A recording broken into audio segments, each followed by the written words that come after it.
Welcome to this video presentation here at Wimbledon Carriage Company, and here we have the Seat Alhambra on a 16 plate, as you can see. I'm going to start off by showing you around the outside of the car before we hop in and run through some controls on the inside. From the outside you can see it's a 5-door car. Those rear doors are sliding and can be opened using the key or the handle on the door itself. We're going to start off in the boot area of the vehicle first of all. Similarly to the sliding side doors, you can open the tailgate directly from the key or from the tailgate itself. As we approach the back of the car, you'll then see we have reversing sensors.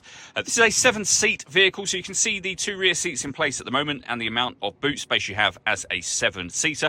You can, of course, fold these rear 2 down, either one or both of them, and the middle row of seats will fold down as well, should you wish to really kind of extend this boot space right through to those front seats. Okay, so we're just going to work our way back around to the front of the car. Before we run through the controls, I just wanted to show you the rear seats and this clever extra feature that you have. Should you have children and require a booster seat, the seat itself will lift and click into place to supply you a built-in booster seat. You can see that is available on both sides of the rear seat section. Just briefly before we climb in, I think it's well worth seeing the interior from this exterior point of view. There's plenty to run through on the dashboard, so let's hop in and we'll do that now. Okay, now that we're inside the car, we're going to start with the dials. On the left-hand side, we have the rev counter and coolant temperature gauge. On the right-hand side, the speedometer and fuel gauge.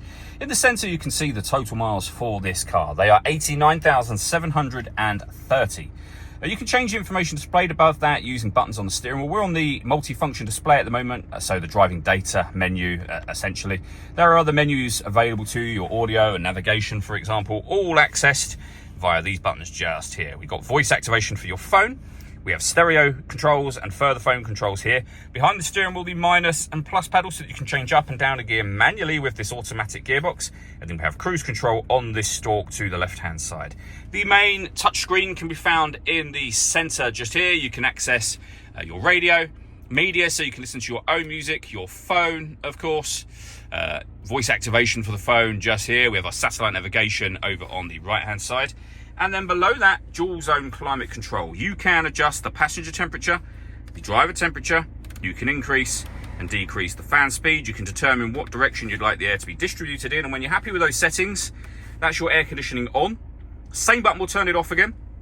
Or hit auto. The car will then take control of the direction of the air and fan speed to maintain those temperatures, which you can override whenever you wish to. We've got a heated driver and passenger seat as well, both with 3 separate heat settings each.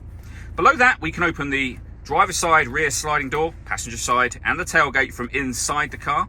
We can turn off the traction control, the stop and start. You can turn the parking sensors on and off. You can also reset the tyre deflation warning system from here. And then we have the gear lever for the fully automatic gearbox. Last thing I wanted to mention is the panoramic glass roof. So firstly, there's a sun blind that will open all the way to the back of those rear seats. You can leave it like this, and as you can see, that lets in a huge amount of extra light to the cabin area. Or, if you wish to, this front section will open in different stages, but all the way back to give you this massive sunroof section, as you can see. The last thing I wanted to talk about is the paperwork we have for the vehicle. So you can see the V5 registration document there showing it's a 2-owner car from new. In the envelope, we have the spare keys, so 2 keys in total. And then we have the service book for the car, with stamps for 2018, 19, 20, 22, and then over the page, early 24, and then literally yesterday at the time of filming this video. All that leaves me to say is thank you for taking the time to watch this video. If you'd like to come and see the car for yourself and have a test drive, please feel free to give us a call here at Wimbledon Carriage Company. We'd love to hear from you soon.